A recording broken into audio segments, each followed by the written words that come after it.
E aí, pessoal, tudo bem com vocês? Aqui é o professor Leonardo de História e hoje nós iremos dar prosseguimento aí ao tema da redemocratização no Brasil pós-Estado Novo, tá? Então, o Estado Novo aí, que foi de 1937 a 1945, ele se encerra, né, devido a todos aqueles fatores que nós já vimos aí em outra aula, né? Então, com o fim da Segunda Guerra Mundial, então novos grupos políticos surgem, né, como os militares, você tem uma elite intelectual que reivindica aí a abertura política do Brasil. Então, o primeiro presidente desse período pós-redemocratização será o Eurico Gaspar Dutra, que vai governar de 1946 a 1950, como nós já vimos, tá? E aí, as eleições de 1950 vão eleger quem? Sim, novamente o Getúlio Vargas, tá? Então, Vargas, que governou de 1930 a 1945, ele retorna ao poder e aí nós vamos ter a segunda fase da política varguista, que vai de 1951 a 1954, terminando aí tragicamente, né, com o suicídio do Getúlio Vargas. Então, as eleições de 1950, elas vão marcar uma polarização política dentro do cenário brasileiro. Então, de um lado, nós vamos ter o getulismo, encabeçado aí pelo PTB, que é o partido aí, né, do Getúlio Vargas, e o udenismo, né, encabeçado aí pela UDN. Então, a campanha do Vargas, ela vai ser marcada aí por uma série de práticas populistas, né? Então, ele se aproxima do povo, ele quer mostrar aí que ele é um líder nato aí para a nação, das massas, né? Ele começa a acusar aí a UDN de um elitismo, então as intenções políticas da UDN estavam distantes, né, das intenções populares. E aí o Vargas, ele vai ganhar o coração aí, né, da classe trabalhadora, né, com práticas assim que são comuns hoje, né? Então, como marchinhas eleitorais, então vai ter a marchinha da campanha do Vargas, que é bem interessante, depois vocês deem uma olhadinha, tá? E por um outro lado, a UDN, ela se afasta dessa prática populista, tá? Ela vai perder as eleições. Só que os membros, né, da UDN, eles não aceitam essa eleição do Getúlio Vargas. Entre esses membros da UDN, nós temos aí o deputado Carlos Lacerda, que vai ser o principal inimigo político do Getúlio Vargas nessa segunda fase aí do getulismo. Então ele vai acusar aí o Getúlio Vargas, né, de que ele enganou as massas, né? Então que ele foi eleito só com 48,7% dos votos. Então ele vai tentar esmiuçar aí um golpismo, né? Uma tentativa golpista, não dá certo, tá? Então essas democracias assim fragilizadas, elas são alvo aí dessas tentativas golpistas aí que rompem com a lógica democrática, certo? É o que vai acontecer nessa redemocratização pós-1945. Então, o governo Vargas, ele pode ser dividido aí, essa segunda fase, né, em duas fases. Então, a primeira fase, ela vai de 1951 a 1953, certo? Então, esse período aí, ele vai ser marcado por uma tentativa de estabilização da economia, tá? Então, Getúlio Vargas, ele vai tentar deter a inflação, né, que vinha se arrastando desde o governo do seu antecessor, do Dutra, e aí ele vai tentar trazer um equilíbrio aí para as finanças públicas. Lembram lá do plano Salt, lá do Dutra, que gastou muito dinheiro público? Então, ele vai tentar reverter aí esses gastos públicos, certo? E o Vargas, num primeiro momento, ele vai tentar agradar a todos, né? Então ele vai criar, mesmo sendo eleito aí pelo PTB, ele vai criar um ministério amplamente aí, né, conservador, formado aí por membros do PSD, os membros da UDN, tá? E aí, com esse ministério, há um aumento das importações. Então, o capital estrangeiro, nessa primeira fase aí do governo do Getúlio Vargas, ele vai ter uma maior participação dentro do mercado brasileiro. Então, com esse ministério mais conservador, né, com essa abertura aí econômica ao capital estrangeiro, vai se adotar, portanto, uma receita mais liberal, certo? Muito bem. A transição política do governo varguista, ela vai ser determinada por um fator externo, certo? Então, nós vamos ter aí a Guerra da Coreia, de 1950 a 1953. A gente nunca pode esquecer, né, que esse período aí da redemocratização é o período também da Guerra Fria, tá? Então a Coreia aí, ela já existia a Coreia do Sul, a Coreia do Norte, né? Então essa Guerra da Coreia vai ser uma tentativa da Coreia do Norte unificar, né, a Coreia do Sul sob a égide aí do socialismo. Então, os Estados Unidos se envolvem nessa guerra, e como os Estados Unidos é o principal parceiro econômico aí do Brasil, vai pressionar diplomaticamente para que o Brasil participasse do conflito. Só que o Getúlio Vargas ele vai se recusar, né, a participar, a enviar tropas para a Guerra da Coreia, e aí os Estados Unidos não vão gostar muito disso. Então, no início de 1953, um general aí, Eisenhower, né, que participou aí da Segunda Guerra, né, era um homem importante aí para as Forças Armadas norte-americanas, ele vai assumir a presidência dos Estados Unidos e, como uma medida de retaliação, ele vai cortar uma série de financiamentos para o Brasil, certo? Isso vai fazer com que o Brasil, getulista, entrasse aí para uma segunda fase política, que vai de 1953 a 1954, tá? Então, virada nacionalista no país. Então, o Vargas aí, como ele perde aí uma boa parte dos investimentos norte-americanos, ele começa a se voltar, né, à defesa das riquezas nacionais, ele começa a investir em setores estratégicos aí, como energia e siderúrgica, tá? Ou seja, ele vai se alinhar àquilo que ele dizia na sua campanha eleitoral, que o objetivo dele era promover um desenvolvimento nacional que não dependesse tanto do mercado estrangeiro. Então, ficou famosa aí em 1953 a criação da Petrobras, que vai garantir o monopólio do refino, da exploração do petróleo, tá? Mas, para desenvolver a indústria nacional, investir em setores estratégicos aí, como de energia, siderúrgica, o Vargas automaticamente vai elevar aí os gastos públicos. Isso vai provocar um arroxo salarial, né, elevados índices inflacionários. Isso começa a desagradar também os trabalhadores, né, que até então apoiavam o Getúlio Vargas. Então, né, como vocês já podem imaginar, isso vai levar a uma crise política, certo?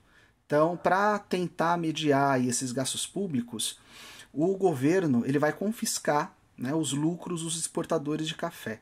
Então, boa parte aí da riqueza nacional, né, ela era fruto aí dessas exportações de café. Então, desde aí no Segundo Reinado, né, o café ele imperava aí dentro dos produtos aí de exportação, tá? Então, parte da receita recolhida, né, dos lucros do café começam a ser desviadas para outros setores da economia. E os cafeicultores, que desde a época da República Velha, né, eram acostumados a socializar as perdas, nunca os lucros. Então, sempre para valorizar o café, se promovia aquela queima, né, das sacas de café. Então, agora vai ser o contrário. Então, parte do lucro dos cafeicultores vai ser desviado para financiar setores estratégicos aí da indústria, né? Enfim. Então, como tem aqueles arroxos salariais, né, começam a ocorrer aí uma série de greves por parte dos trabalhadores. Opa, passei aqui. Desculpa aí, pessoal. Bom, então o Getúlio Vargas ele começa a sofrer pressões políticas diversas, tá? Então a elite conservadora, representada aí pela UDN, o movimento operário, certo? E como Vargas ele estava agora num contexto democrático, diferente lá do período do Estado Novo, por exemplo, ele não tinha como censurar as críticas ao seu governo. Então os jornais começaram a todo momento, né, a criticar as decisões políticas do Vargas, né? E mesmo aí com práticas populistas, né, o Vargas ele não vai conseguir acalmar os ânimos. Então, um dos exemplos aí das práticas populistas adotadas pelo Vargas vai ser a nomeação do ministro do Trabalho, né, ele vai nomear aí o João Goulart, que era um jovem político do PTB. Então, o João Goulart, né, o famoso Jango, ele vai ser visto aí como um subversivo radical, tá? Para a oposição, para os conservadores, é acusado de comunista, certo? E o João Goulart, ele vai reajustar o salário mínimo, tá? Em 100%. Isso, é. Ele vai anunciar aí um aumento de 100% do salário mínimo. Isso vai fazer com que a UDN caia matando em cima não só do João Goulart, mas do Getúlio Vargas, né? O João Goulart, quando ele anuncia esse aumento de 100%, ele vai ser destituído do cargo no mesmo dia, tá? Mas isso já vai ser suficiente aí para a UDN e para o Carlos Lacerda pedirem a renúncia aí do Getúlio Vargas. E o auge, então, dessa crise política. Então, o Carlos Lacerda já disse aí para vocês, né, que ele era o principal opositor político, o principal inimigo aí do Getúlio Vargas, tá? A todo momento a imprensa veiculava, os jornais, críticas do Lacerda em relação ao Getúlio, tá? E aí no dia 5 de agosto de 1954, Carlos Lacerda, ele vai sofrer um atentado na Rua Toneleiro, no Rio de Janeiro. Então, o Rio de Janeiro, na época, aí era a capital, né, do Brasil. Então, ao invés de matar o Carlos Lacerda, o tiro, né, que vai ser desferido naquela noite vai matar um major da aeronáutica que o acompanhava, o Rubens Vaz. Então, tem lá uma investigação criminal, e aí eles chegam no mandante do crime, que é quem? O guarda-costas do Getúlio Vargas, o Gregório Fortunato, conhecido como Anjo Negro. Então tudo levava a crer aí que o mandante de fato desse crime foi o Getúlio Vargas. Isso vai causar uma indignação militar e popular, tá? E aí o Vargas ele vai receber mais ainda esses ataques da imprensa, né? Então cresce essa crise por causa desse atentado aí do Carlos Lacerda. E aí, qual vai ser a solução do Getúlio Vargas para essa crise política? Ele vai cometer suicídio. Isso. Então, no dia 24 de agosto de 1954, aos 72 anos, o Getúlio Vargas ele vai ser encontrado morto no Palácio do Catete, no Rio de Janeiro, com um tiro no peito. Isso vai gerar uma comoção popular gigantesca. As ruas vão ser tomadas aí por trabalhadores, sedes de jornais, emissoras de rádio, sede dos partidos oposicionistas, né, oposicionistas ao Vargas, eles vão ser depredados, enfim. Então o Vargas aí, que era criticado aí pelos trabalhadores, após a sua morte ele se torna novamente, né, o pai dos pobres, um político santificado, certo? E principalmente por causa da divulgação da carta testamento aí do Getúlio Vargas, tá? Então aí essa carta ela vai ser divulgada, ela vai ser lida nas rádios e a população vai se comover mais ainda pela morte aí do seu líder político. Então aí um trechinho, né, dessa carta testamento do Getúlio Vargas. Então, lutei contra a expoliação do Brasil, lutei contra a expoliação do povo, tenho lutado de peito aberto. O ódio, as infâmias, a calúnia não abateram meu ânimo. Eu vos dei a minha vida, agora vos ofereço a minha morte. Nada receio. Serenamente dou o primeiro passo no caminho da eternidade e saio da vida para entrar para a história. Enfim, né? Então, o conteúdo aí da carta, ele segue o tom aí desse trecho, tá? Então aí você vê esse apelo popular, né? O sacrifício do líder em prol da coletividade, né? Que é uma das características desse populismo aí da América Latina, né? Então, essa carta e essas palavras do Vargas, elas irão reverberar aí na política nacional e vão impedir aí que a UDN, né, ascendesse novamente, né, ao poder. Então, pós-suicídio de Vargas. Então, o suicídio de Vargas ele vai amortecer as intenções golpistas da UDN, que continuaram, né, com o Carlos Lacerda. Então, a população vai impedir isso.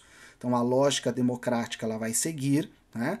Então, aí o vice-presidente do Vargas, o Café Filho, ele assume a presidência, tá? E a UDN ela começa a propagar a ideia de que o povo não sabia votar, enfim, né? É a intenção golpista e conservadora. As eleições de 1955, então elas vão ser muito mais disputadas, tá? Do que a anterior. Na verdade, elas vão ser as mais disputadas de todo esse período populista, de toda essa década de 50, 60, e vai colocar no poder o Juscelino Kubitschek, né? Então nós vamos ter a aliança aí do PSD, do PTB, então a UDN, né, que ficou marcada aí por essa crítica ao Vargas, né, por essa alegação aí de que o povo não sabia votar, vai perder feio aí as eleições, né? E aí quem assume a presidência após, né, esse curto período aí de governo do Café Filho, né, que vai substituir aí o Vargas após o seu suicídio, será esse Juscelino Kubitschek, o famoso JK. Então, o governo do JK a gente deixa aí para uma próxima videoaula. Tá certo? Falou, pessoal. Até mais aí.